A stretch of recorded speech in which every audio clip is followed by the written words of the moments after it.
Welcome to A1 TV Telugu news. నేను భువన. Details చూద్దాం.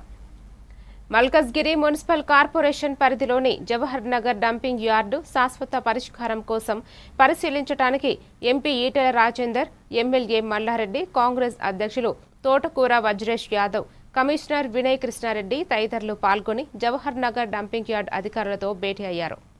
ఈ సందర్భంగా వారు మాట్లాడుతూ సదరు సంస్థ కేవలం డబ్బులు దండుకోవడానికి పనిచేస్తున్నట్లు అఖిలపక్ష సమావేశంలో నేతలు ఆరోపించారు.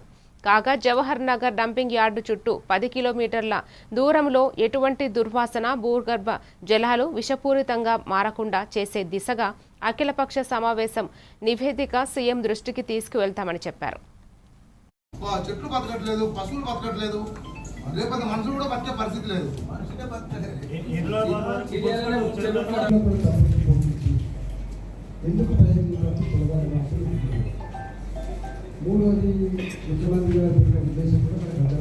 మంది చుట్టుపక్కల బతికేటువంటి ప్రజల యొక్క ఆరోగ్యం గాలిలో కలిసిపోయింది. ఇక్కడ ప్రెగ్నెంట్ ఉమెన్ వాళ్ళ అబార్షన్స్ అవుతా ఉన్నాయి. ఇక్కడ పశు సంపద కథమైపోయింది. ఎకలాజికల్ ఇంబ్యాలెన్స్ అయిపోయింది. ఒక్క మాటలో చెప్పాలంటే మనిషి నివసించని ప్రాంతంగా మిగిలిపోయింది. ఇలా ప్రపంచంలో ఇంత పెద్ద టెక్నాలజీ వచ్చిన తర్వాత ఇన్ని వేల కోట్ల రూపాయలు వెచ్చించి ర్యాంకుతో అగ్రిమెంట్ చేసుకున్న తర్వాత ఆ అగ్రిమెంట్లో అనేక రకాల కండిషన్స్ ఉన్న తర్వాత జీరో డిశ్చార్జ్ ఉంటుందని, పొల్యూషన్ ఉండదని చెప్పి, సౌండ్ పొల్యూషన్ కూడా ఉండదని చెప్పి అన్ని రకాల స్మెల్తో పాటుగా, గాలితో పాటుగా, నీళ్ళతో పాటుగా, సౌండ్తో పాటుగా అన్ని రకాల పొల్యూషన్తో ఈ ప్రాంత ప్రజలంతా కూడా వాళ్ళ ఆరోగ్యాలన్నీ కూడా గాల్లో కలిసిపోతున్నారు. మేమందరం అఖిలపక్షంగా ఏర్పడి ముఖ్యమంత్రి గారు కలిసి ఒక సింగిల్ డ్రాప్ మనకు నీళ్లు డిశ్చార్జ్ కాకుండా, పొల్యూషన్ నీళ్ళు రాకుండా, స్మెల్ రాకుండా, వేస్ట్ కాకుండా చేసే పద్ధతి కోసం తప్పకుండా మేము ప్రయత్నం చేస్తాం. నేను 18 నుంచి 23 దాకా మంత్రి ఉన్నా. నేనేం చేసిన ఆయంలా కొత్త రిజర్వేర్లు కట్టించిన మల్లారెడ్డి. ఇప్పుడు జరుగుతలేదు. మనకి రామ్కి ఇచ్చిన రిపోర్ట్ ప్రకారం సక్రమంగా చేస్తున్నామని అంటున్నారు. కానీ ఇక్కడ ప్రతినిధులు ఎవరైతే వచ్చిండ్రో డీవియేట్ అవుతుండ అన్నారు. సో ఫర్ ఎగ్జాంపుల్ మీరు చూసారు, పవర్ ప్లాంట్ ఆపరేట్ అవుతుందా లేదా అని అన్నారు. సో వాళ్ళు ఆపరేట్ అవుతుంది, మేము పవర్ జనరేషన్ కూడా డిస్కమ్కే పంపిస్తున్నాం కదా, మీరు స్టాటిస్టిక్స్ చూసుకోవచ్చు అన్నారు. ఇలా డిఫరెన్స్ ఆఫ్ ఒపీనియన్ ఉన్న పారామీటర్స్ అన్నీ కూడా మేము ఆఫీసర్స్ తరఫున పర్సనల్గా వెరిఫై చేస్తాం. రాష్ట్రంలో ప్రభుత్వం వ్యవహరిస్తున్న ప్రజా వ్యతిరేక విధానాలు, తెలంగాణ సీఎం రేవంత్ రెడ్డి వైఫల్యాలపై బీఆర్ఎస్ వర్కింగ్ ప్రెసిడెంట్ కేటీఆర్ విరుచుకుపడ్డారు. తెలంగాణ భవన్లో చేసిన మీడియా సమావేశంలో ఆయన మాట్లాడుతూ రాష్ట్రంలో రైతులు పండించిన ధాన్యాన్ని కొనుగోలు చేయడంలో ప్రభుత్వం ఘోరంగా విఫలమైందని కేటీఆర్ ఆరోపించారు. ధాన్యం కొనే నాథుడు లేక రైతులు రోడ్లెక్కి నిరసనలు తెలుపుతుంటే ఆ నిరసనల్లో కాంగ్రెస్ కార్యకర్తలు కూడా ఉన్నారంటూ వ్యంగ్యాస్త్రాలు సంధించారు. ముఖ్యమంత్రి గారిని కాంగ్రెస్ పార్టీ నాయకులను ఒకటే అడుగుతున్నా, ప్లేస్ మీరు డిసైడ్ చేయండి, ఏ ఊరు మీరు డిసైడ్ చేయండి, మేము వస్తాం, మా నాయకులందరం వస్తాం. ఏ సెంటర్ కన్నా పోదాం. రాష్ట్రంలో మీరు కొడంగల్ నియోజకవర్గంలోని ఏ సెంటర్ అయినా మేము రెడీ. ఎక్కడన్నా కూడా మీరు చెప్పినట్టు 80% కొనుగోలు జరిగినాయని మీరు రుజువు చేస్తే ఏ శిక్షకైనా మేము సిద్ధం ముఖ్యమంత్రి గారని నేను విజ్ఞప్తి చేస్తా ఉన్నాను. దయచేసి భేషజానికి పోకండి. అనవసరంగా ఏదో డైలాగులతో, పెద్ద పెద్ద మాటలతో. ఇంకా ఎలక్షన్లు చాలా దూరం ఉన్నాయి, ఇంకా 2.5 ఏళ్ళు ఉంది. ఇప్పటి నుంచే ఎందుకు ప్రతిదానికి రాజకీయం? దయచేసి భేషజానికి పోకుండా, అహంభావానికి పోకుండా, మేము చెప్తున్నాం కదా వీళ్ళెవరు చెప్పడానికని అనవసరపు దీనికి పోకుండా, బ్రోకర్ల పాలవుతున్న ధాన్యాన్ని మధ్య దళారులు ఏదైతే ఇవాళ గవర్నమెంట్ కొంటలేదు కాబట్టి దళారులకు అమ్ముకునే దుస్థితి ఏదైతే రైతులకు వచ్చిందో దీని నుంచి నివారించారు. రాయలసీమను రతనాల సీమగా మార్చడమే తమ అజెండా అని మంత్రి నారా లోకేష్ స్పష్టం చేశారు. కడప జిల్లా కోడూరు వద్ద సోలార్ ప్లాంట్ ప్రారంభోత్సవంలో మంత్రులు సవిత, గొట్టిపాటి రవికుమార్తో కలిసి లోకేష్ ముఖ్య అతిథిగా పాల్గొన్నారు. ఈ సందర్భంగా ఆయన మాట్లాడుతూ ఆంధ్ర రాష్ట్రం మొత్తం జంబలమడుగు వైపు చూస్తోందన్నారు. ఈ ప్రాంతానికి అనేక పరిశ్రమలు వస్తున్నాయన్నారు. ఉపాధి కల్పన చంద్రబాబు వల్ల మాత్రమే సాధ్యమని ఆయన తెలిపారు. విశాఖ, అమరావతి, తిరుపతి ఎకనామిక్ రీజియన్లు నిర్మిస్తున్నామని చెప్పారు. తిరుపతికి రాయల్ ఎన్ఫీల్డ్ ఫైటర్ జెట్ కంపెనీలు వస్తున్నాయన్నారు.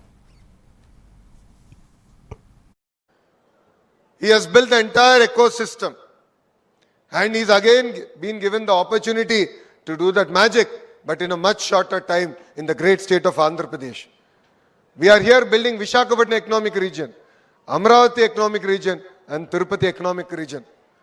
Today in the Tirupati economic region, we have got companies that make air conditioners. We got Royal Enfield. We got fighter jet manufacturing companies. That is the power of Rayalaseema. Our only agenda is to make Rayalaseema Ratnalasema, and that is only possible by our Honorable Chief Minister. Second, as SAL management knows, we truly deliver on the promise of speed of doing business. While other states less on of speed of doing business, this project is a testimony of speed of doing business. That is why in 11 months we are able to now cut the ribbon and dedicate this project to the nation. And this project is not an oasis. We have attracted the single largest FDI investment ever in Indian history, that is Google's investment in Visakhapatnam. We also got India's first green steel plant, ArcelorMittal plant, south of Visakhapatnam, and we closed that deal over a Zoom call. So we welcome SAL to further expand in only the state of Andhra Pradesh and give us the first right of refusal for all your future investments here. And the third reason why you should choose Andhra Pradesh is what I call double engine bullet train sarkar. While quite a few states in India have double engine train sarkars, only Andhra Pradesh has double engine bullet train sarkars. While in other states, Namo means Narendra Modi ji, only in Andhra Pradesh, Namo means Naidu ji. Telangana రాజకీయాల్లో future city, pharma city ప్రాజెక్టుల చుట్టూ అధికార ప్రతిపక్ష మధ్య మాటల యుద్ధం ముదిరింది. కాంగ్రెస్ ప్రభుత్వం ప్రతిష్టాత్మకంగా భావిస్తున్న ఫ్యూచర్ సిటీని రద్దు చేస్తామంటూ బీఆర్ఎస్ సీనియర్ నేత మాజీ మంత్రి హరీష్ రావు హాట్ కామెంట్స్ చేశారు. అమెరికా పర్యటనలో ఉన్న హరీష్ రావు అక్కడ మీడియాతో మాట్లాడుతూ రాష్ట్రంలో బీఆర్ఎస్ తిరిగి అధికారంలోకి రాగానే కాంగ్రెస్ ప్రభుత్వం తెచ్చిన ఫ్యూచర్ సిటీని రద్దు చేస్తామని సంచలన ప్రకటన చేశారు. ఫ్యూచర్ సిటీ పేరుతో కాంగ్రెస్ పార్టీ కేవలం రియల్ ఎస్టేట్ వ్యాపారం చేస్తోందని ఆయన ఆరోపించారు. ఫార్మా సిటీకి we need infrastructure. Pharma city వచ్చినప్పుడు అక్కడ ఎడ్యుకేషన్ ఉండాలి, ఫార్మా సిటీ వచ్చినప్పుడు అక్కడ హౌసింగ్ ఉండాలి, ఫార్మా సిటీ వచ్చినప్పుడు బేసిక్ నీడ్స్ ఉండాలి అనే పేరు మీద ఇవన్నీ తెచ్చే ప్రయత్నం చేస్తున్నారు. కానీ అది 75 ఉండి ఇది 25 ఉండాలి. కానీ వీళ్ళు 25 ఫార్మా పెట్టి 75 దీన్ని తీసుకొస్తామని ఒక రియల్ ఎస్టేట్ వ్యాపారం చేద్దామని ఆలోచన చేస్తా ఉన్నారు. రేపు బీఆర్ఎస్ వచ్చిన తర్వాత వీళ్ళ ఫ్యూచర్ సిటీ, గీచర్ సిటీ అన్ని రద్దు చేస్తాం. అక్కడ యాజ్ ఇట్ ఈస్ ఫార్మా సిటీని రిస్టోర్ చేస్తాం. అంటే మేము ఆశించింది ఏంటంటే కొన్ని వేల కోట్ల, లక్షల కోట్ల ఫార్మా ప్రోడక్ట్స్ అక్కడి నుంచి ఉత్పత్తి జరుగుతాయి, మన స్టేట్ రెవెన్యూస్ పెరుగుతాయి, స్టేట్ ఎకానమీ పెరుగుతుంది, అండ్ లక్షల మంది పిల్లలకు అక్కడ ఉద్యోగాలు వస్తాయి. అన్ఎంప్లాయ్మెంట్ ఇష్యూని కూడా మనం స్టార్ట్అవుట్ చేసుకోవచ్చు. అటు ఎంప్లాయ్మెంట్, అటు స్టేట్ ఎకానమీ రెండు కూడా మనం దృష్టిలో పెట్టుకొని ఇండస్ట్రీ మన దగ్గర నుంచి వేరే రాష్ట్రాలకు వెళ్ళొద్దు. ఇప్పుడు ఏమైంది, like Gujarat, Andhra Pradesh, they are trying to attract the pharma industry. మనోలే పోయి మన హరబిందో, మన రెడ్డి ల్యాబ్స్, మన హెట్రో వీళ్ళే పోయి ఇప్పుడు ఒకటి ఆంధ్రప్రదేశ్ లో పెడుతుంది, ఒకటి గుజరాత్ లో పెడుతుంది. వీళ్ళు అక్కడికి వెళ్ళొద్దు, మన దగ్గరనే పెట్టాలి. మనం వాళ్ళకు ఫ్రెండ్లీ గవర్నమెంట్ గా వాళ్ళకి సపోర్ట్ చేద్దాము. ఏ ఫార్మా ఇండస్ట్రీ కూడా మన స్టేట్ నుంచి పోవద్దు, ఎక్స్పాన్షన్ కూడా మన దగ్గర రావాలని ఒక విజన్ తో మనం చేసినాము. తెలంగాణ భవిష్యత్తును దృష్టిలో పెట్టుకుని CM Revanth Reddy future city ప్రాజెక్టును తీసుకొస్తుంటే దానిపై హరీష్ రావు విదేశాల నుంచి అపోహలు సృష్టిస్తున్నారని ప్రభుత్వ విప్ ఎన్ఎం శ్రీనివాసరెడ్డి విమర్శించారు. యువతకు ఉద్యోగాలు, స్కిల్స్ డెవలప్మెంట్ అవకాశాలు కల్పించే ఈ ప్రాజెక్టును అడ్డుకోవాలని బీఆర్ఎస్ ప్రయత్నిస్తోందని ఆరోపించారు. చేస్తా ఉన్నారు, చేసిండ్రు కూడా. అదే మన హైదరాబాద్కి అటువంటి ఇంకో మహానగరాన్ని మనం తయారు చేసి టెక్నాలజీలో ఏదైతే లేటెస్ట్ ట్రెండ్స్ వచ్చినాయో వాటిని కూడా సమకూర్చుకొని మన పిల్లల భవిష్యత్తుకు డోకా లేకుండా చేయాలని చెప్పి రేవంత్ రెడ్డి గారు ఆలోచన చేస్తూ ఉన్నారు. వాళ్ళు ఫార్మా సిటీ అని చెప్పి ఏదైతే కాలుష్యకారక ఇండస్ట్రీస్ తీసుకురావాలని చెప్పి ఆ రోజు 13,500 ఎకరాలను అక్వైర్ చేసే ప్రయత్నం చేసిండ్రు. భవిష్యత్ హైదరాబాద్ నగరానికి ఒక అనుబంధ నగరం నిర్మించే ఆలోచన చేస్తూ ఉన్నారు. ఎంత గొప్పగా చేస్తూ ఉన్నారు. 12 జోన్స్లో ఆ భారత్ ఫ్యూచర్ సిటీ నిర్మాణం చేయాలని చెప్పి డిపిఆర్లు తయారవుతూ ఉన్నాయి. ఒక పార్ట్ ఏఐ అండ్ డిజిటల్ సర్వీసెస్కి, హెల్త్ అండ్ లైఫ్ సైన్సెస్కి, గ్రీన్ ఫార్మా జోన్కి, ఎడ్యుకేషన్ నాలెడ్జ్ హబ్గా.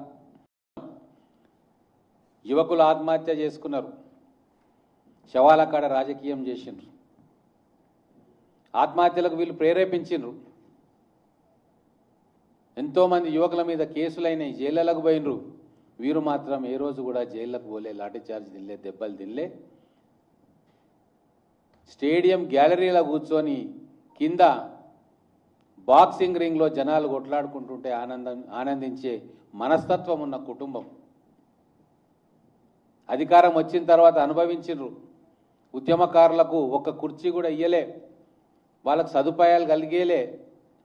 పూర్తిగా 10 ఏళ్ళు అధికారం అనుభవించి అన్ని పోర్ట్ఫోలియోలు కుటుంబం.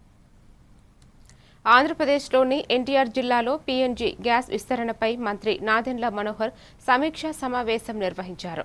అన్ని జిల్లాల్లో పీఎన్జీపై విస్తృత ప్రచారం, యువతకు నైపుణ్య శిక్షణ, మహిళా సంఘాల భాగస్వామ్యం ద్వారా ఉపాధి అవకాశాలు పెంచాలని సూచించారు.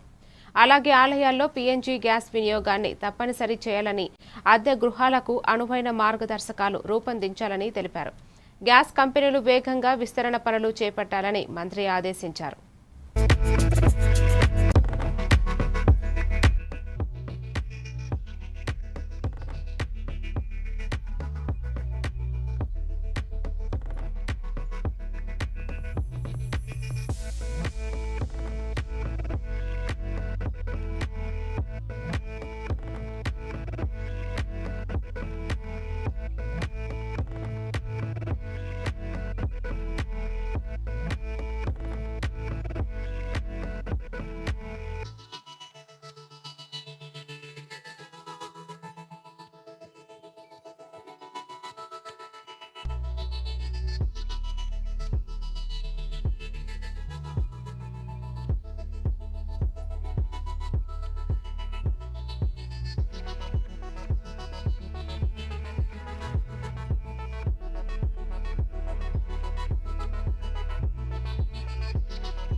తెలంగాణ గవర్నర్గా శివప్రతాప్ శుక్లా, కేంద్ర మంత్రి కిషన్ రెడ్డి జూబ్లీహిల్స్లోని పెద్దమ్మ తల్లి ఆలయాన్ని దర్శించుకున్నారు. వీరికి ఆలయ మర్యాదలతో అధికారులు, నాయకులు స్వాగతం పలికారు. అనంతరం గవర్నర్ శివప్రతాప్ శుక్లా, కేంద్ర మంత్రి కిషన్ రెడ్డి పెద్దమ్మ తల్లికి ప్రత్యేక పూజలు నిర్వహించారు. అనంతరం భక్తులకు అన్నదానం చేశారు.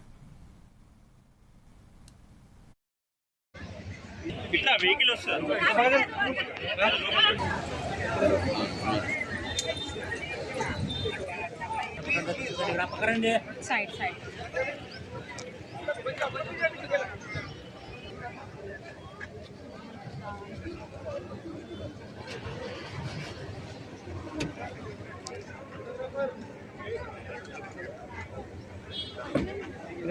फेस्टिवल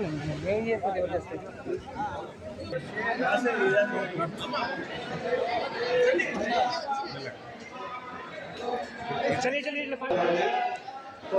दर्शन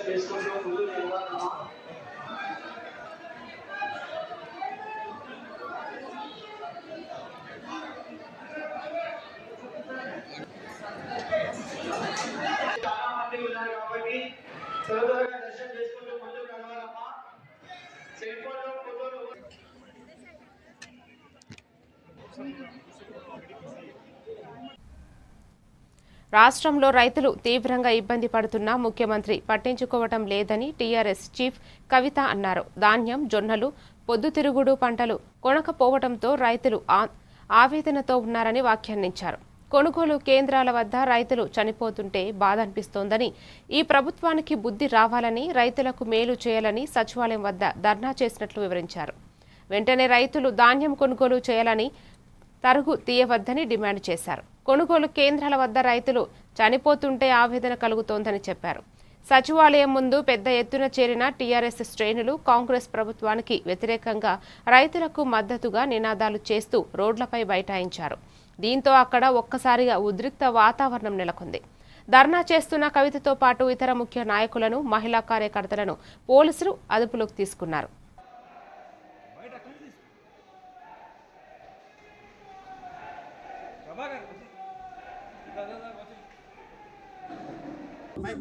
జై తెలంగాణ. ఇవాళ రాష్ట్రంలో అన్ని జిల్లాల్లో కూడా అన్ని జిల్లాల్లో కూడా రైతుల కష్టాలు వర్ణనాతీతంగా ఉన్నాయి. ఈ జిల్లా ఆ జిల్లా అని కాదు, ఏ ఒక్క జిల్లా చూసినా రైతులు ఇవాళ కష్టాల్లో ఉన్నారు, ప్రాణాలు కోల్పోతూ ఉన్నారు. 47-48 డిగ్రీల హీట్లో రైతులు వడ్లు పోసుకొని, మక్కలు పోసుకొని, జొన్నలు పోసుకొని కళ్ళాలలో కూర్చుంటే ఈ ప్రభుత్వానికి కానీ ముఖ్యమంత్రి గారికి కానీ కనీసం చీమ కొట్టినట్టు కూడా లేదు. అక్కడ ఒక టెంట్ వేయడం కానీ, ఒక టార్పాలిన్ వేయడం కానీ, నీళ్ళు ఇవ్వడం కానీ, మానవతా దృక్పథం లోపించినటువంటి కర్కోటక ప్రభుత్వం ఈ ప్రభుత్వం. అందుకోసమే ఇవాళ నిరసనగా వడ్లు తీసుకొచ్చి సెక్రటేరియట్ ముందట పోసి తెలంగాణ రక్షణ సేన నుండి మరి మేమందరం కూడా నిరసన తెలియజేయడం జరిగింది. ఇది మా కోసం కాదు, ఇది రైతుల కోసం. రేపటి నాడు కూడా రైతుల పట్ల ఈ ప్రభుత్వం స్పందించకపోతే నిరసన ఇవాళ సెక్రటేరియట్ దగ్గర జరిగింది. రేపటి నుంచి అన్ని జిల్లా కేంద్రాలు అన్ని చోట్ల జరుగుతుందని కూడా ఈ సందర్భంగా తెలియజేస్తూ ఉన్నాం. మేము ప్రభుత్వానికి కోరేది ఒకటే, 2.5 సంవత్సరాల నుంచి కనీసం వ్యవసాయ శాఖను ఈ ముఖ్యమంత్రి గారు రివ్యూ చేయలేదు. ఇది చాలా అన్యాయం, దారుణం. వెంటనే తక్షణమే వ్యవసాయ శాఖను రివ్యూ చేయాలి. వడ్లు కళ్ళాల నుంచి మొత్తం కొనుగోలు చేసే విధంగా ముఖ్యమంత్రి గారు ఆర్డర్ ఇవ్వాలి. అది ఏ పంట అయినా సరే చివరికి ప్రజలకు అవసరమైన మౌలిక సదుపాయాలను కల్పిస్తూ వారి సమస్యలను పరిష్కరిస్తున్నట్లు మాజీ మంత్రి సనత్ నగర్ ఎమ్మెల్యే తలసాని శ్రీనివాస్ యాదవ్ వెల్లడించారు. రాంగోపాల్పేట డివిజన్ ఆవుల మందలో 12 లక్షల రూపాయలు వ్యయంతో చేపట్టనున్న సివరేజ్ పైప్లైన్, కలాసిగూడలో 9.65 లక్షల రూపాయల వ్యయంతో చేపట్టనున్న సివరేజ్ పైప్లైన్ పనులను ఆయన ప్రారంభించారు. ఈ సందర్భంగా కలాసిగూడలో స్థానికులు పలు సమస్యలను ఎమ్మెల్యే దృష్టికి తీసుకురాగా వాటి పరిష్కారానికి వెంటనే చర్యలు తీసుకోవాలని సంబంధిత అధికారులను ఆదేశించారు. కలాసిగూడలోని నాలావెంట వీధిలో ఉన్న సివరేజ్ లైన్ దెబ్బతినడంతో పైప్ల సామర్థ్యం పెంచి నూతన లైన్ ఏర్పాటు చేస్తున్నట్లు చెప్పారు.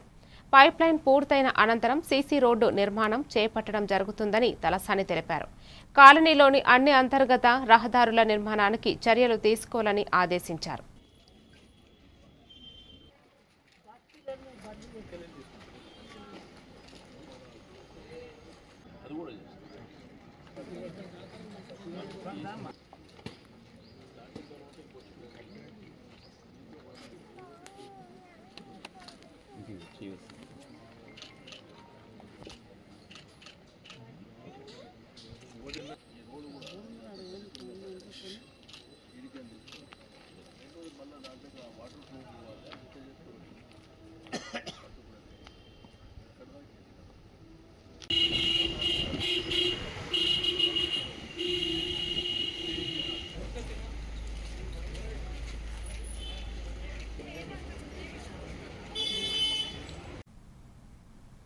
తెలంగాణ రాష్ట్రం నారాయణపేట జిల్లా కేంద్రంలోని గాయత్రి ఫంక్షన్ హాలులో జరిగిన ప్రజాపాలన ప్రగతి ప్రణాళిక కార్యక్రమంలో మంత్రి వాకిటి శ్రీహరి పాల్గొన్నారు. నారాయణపేటను సస్యశ్యామలం చేయడమే సీఎం లక్ష్యమని తెలిపారు.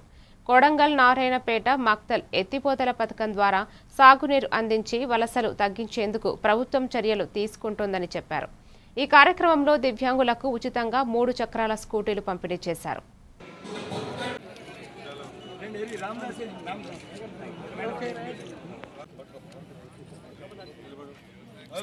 99 రోజుల ప్రణాళిక, ఆ ప్రణాళికలో భాగంగా కార్యాచరణ ఏర్పాటు చేసుకొని ప్రతి డిపార్ట్మెంట్లో ఉన్నటువంటి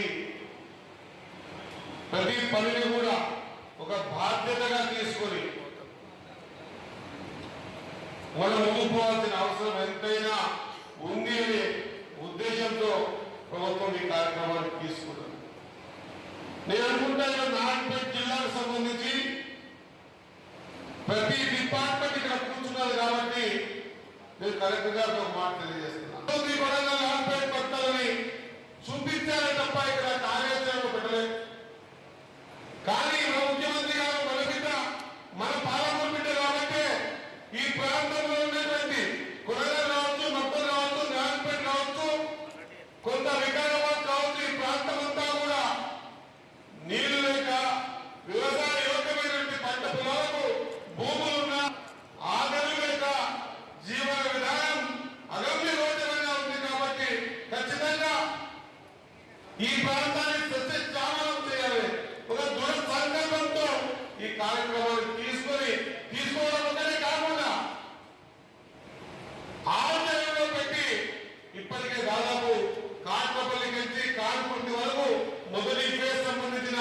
డబ్బులు ఇవ్వడం ఒకటే కాకుండా పనులు కూడా శరవేగంగా పూర్తి చేసే ప్రయత్నం చూస్తా ఉన్నారు.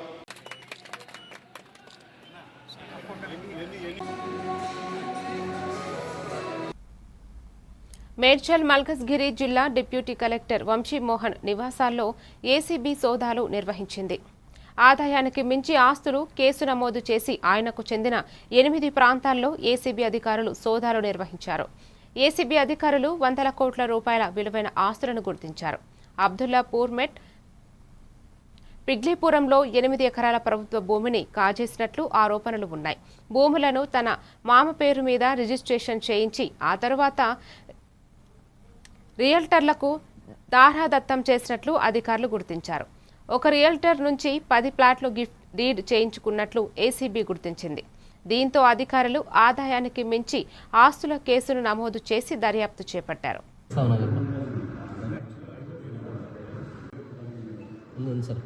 ఫోటో వచ్చింది. Okay sir. లాస్ట్కి ఏమైనా వాయిస్ ఇస్తారా సార్?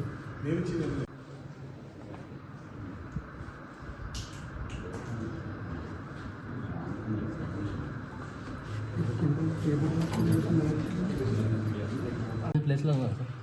8 ప్లేసెస్ అన్నారు. ఒకటి ఏఎస్ఆర్ నగర్, ఏఎస్ఆర్ నగర్ ఉంది సార్. ఫోటో వచ్చింది. Okay sir. లాస్ట్కి ఏమైనా వాయిస్ ఇస్తారా సార్?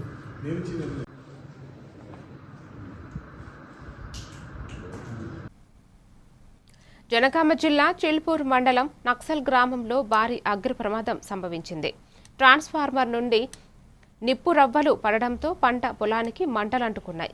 వడగాలుల తీవ్రతకు మంటలు వేగంగా వ్యాపించి వ్యవసాయ మోటార్లు, పైపులు, స్టార్టర్లు, గడ్డివాములు పూర్తిగా దగ్ధమయ్యాయి.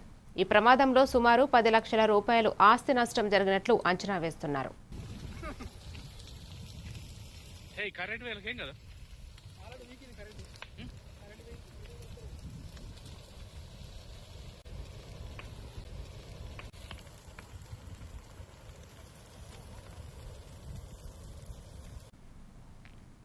తెలంగాణ రాష్ట్ర ప్రభుత్వ సలహాదారుడిగా బీసీ సంక్షేమం శాఖకు నియమితులైన వి హనుమంతరావుకు మాజీ గవర్నర్ బండారు దత్తాత్రేయ సమావేశమయ్యారు. ఈ సందర్భంగా హనుమంతరావుకు శాలువాతో సత్కరించి శుభాకాంక్షలు తెలిపారు. ఈ సందర్భంగా బండారు దత్తాత్రేయ మాట్లాడుతూ బీసీల కోసం నిరంతరం కృషి చేస్తున్న హనుమంతరావును ప్రభుత్వం గుర్తించి తెలంగాణ రాష్ట్ర ప్రభుత్వ సలహాదారుడిగా బీసీ సంక్షేమం శాఖకు నియమించడం శుభపరిణామం అని ఆయన తెలిపారు.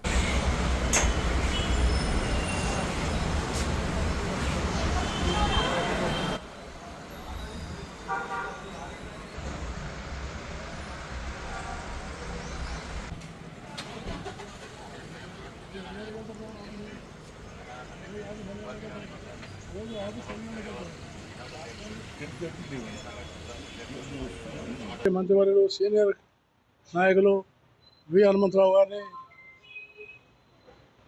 మన యొక్క బీసీ అడ్వైజర్గా ఏర్పాటు చేయడం చాలా స్వాగతించదగ్గ విషయం. ఎందుకంటే వారు బీసీల యొక్క ఉన్నటువంటి ఒక ఉద్యోగాల విషయంలో కానీ, వాళ్ళ యొక్క అనేకమైనటువంటి రిజర్వేషన్ల విషయంలో కానీ చిత్తశుద్ధితోటి పార్టీ అనేటువంటి ఒక ఆలోచన లేకుండా పార్టీలకు అతీతంగా అన్ని సంఘాలను కలుపుకొని వెళ్ళేటటువంటి మంచి వ్యక్తిత్వం ఉన్నటువంటి నాయకుడు హనుమంతరావు గారు. బీసీల పట్ల బాగా లోతైన అవగాహన ఉంది. అలాగే అట్టడుగు స్థాయి నుంచి పెరిగినటువంటి ఒక నాయకుడు.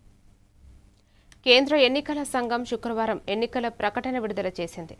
దేశంలో మొత్తం 10 రాష్ట్రాల్లో 24 రాజ్యసభ స్థానాలు ఖాళీ అవుతున్నాయని పేర్కొంది. జూన్ 1వ తేదీన ఈ ఎన్నికల ప్రక్రియకు సంబంధించిన నోటిఫికేషన్ విడుదల చేస్తామని తెలిపింది.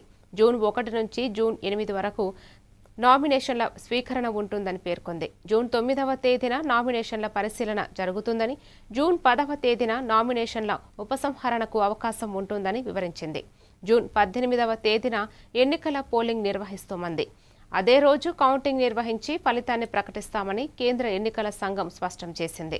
గుజరాత్లో 4, కర్ణాటకలో 4, మధ్యప్రదేశ్లో 3, రాజస్థాన్లో 3, జార్ఖండ్లో 2 స్థానాలతో పాటు మణిపూర్, మేఘాలయ, అరుణాచల్ ప్రదేశ్, మిజోరంలో ఒక్కో రాజ్యసభ స్థానానికి ఎన్నికలు జరగనున్నాయి.